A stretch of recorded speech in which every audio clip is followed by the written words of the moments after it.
नमस्कार अपन घर रोषे को बहुत बहुत स्वागत। चलो हम देखिबा आज बीट रे केमती गोटे इजी आइटम टे बनेबा। तो सेति पे हमको दरकार किछि कटा हेतिया बीट, किछि कटा हेतिबा रसुण, किछि जीरा, किछि कटा हेतिया प्याज आ मिठी नै छी किछि मुग डाली एटा प्रथम रो भाजी नै जाई छी आ किछि तेल, किछि हळदी गुंड आ स्वाद अनुसार लूण आ एटी कटा हेतिबा बीट रो पत्र आ किछि धनिया पत्र। चलो नेक्स्ट प्रोसेस को मूव करिबा।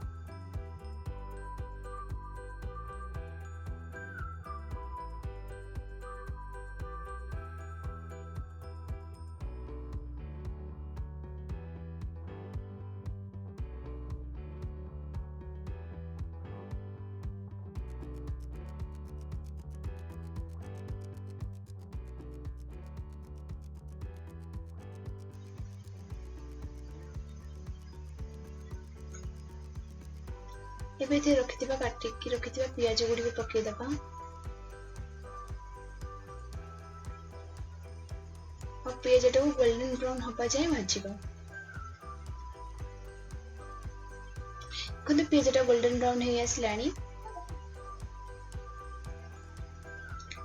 एबे हम सेते रखिथिबा मुग डाली गुडी को पके दबा आ जस्ट गोटे मिनिट जाय भाजी दबा।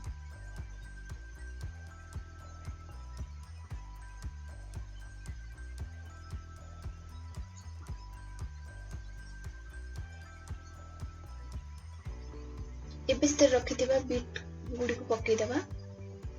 अब जेतु बीट टा कुक होआ पे बहुत समय लागे ताको 2 मिनिट भाजी दबा और बीट रो सागटा भी बहुत समय लागे भाजी हेबा पे ताको जस्ट 2 मिनिट भाजी सारी के आ ऊपर एबे सागटा पकेबा। आपना पाके जे बीट रो साग नै आपन खाली बीट भी नै परिबे।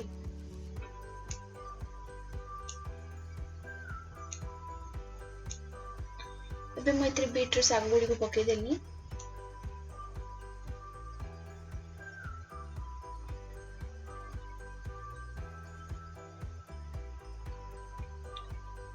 और बीट और बीट सागरटा सिझिया पई ऑलमोस्ट 6 मिनिट लागिवो, 6 रु 7 मिनिट। तो 6-7 मिनिट जे को कुक करिबा।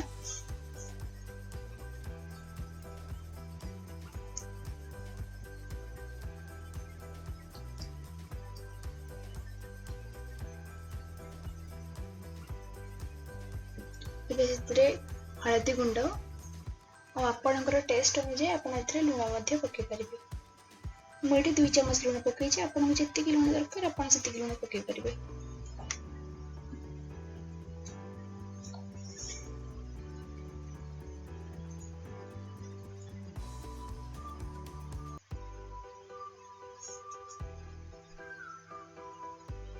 एबे लूण हळदी को टिक्के मिसई कि एबे बीट रो सागटा को और बीट टा को टिक्के सिझेबा को छाड़ दबा।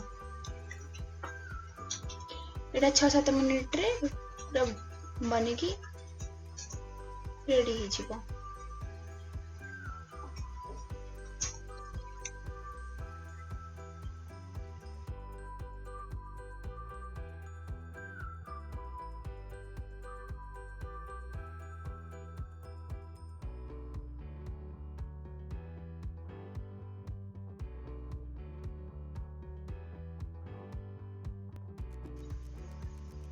जस्ट टिके पानी सुखिवा जाए टिके चले दबा।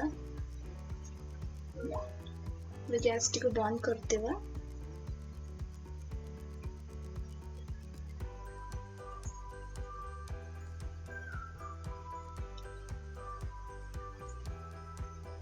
और इथिरे काटी के रखितो धनिया पत्र पके देबा।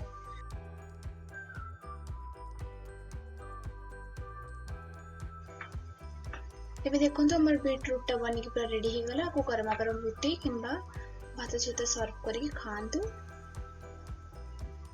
मोर वीडियो भल लागी प्लीज मो चैनल को लाइक एंड शेयर करंतु और सब्सक्राइब मध्य करंतु और कमेंट जणंतु आपन केमते लागिला। धन्यवाद।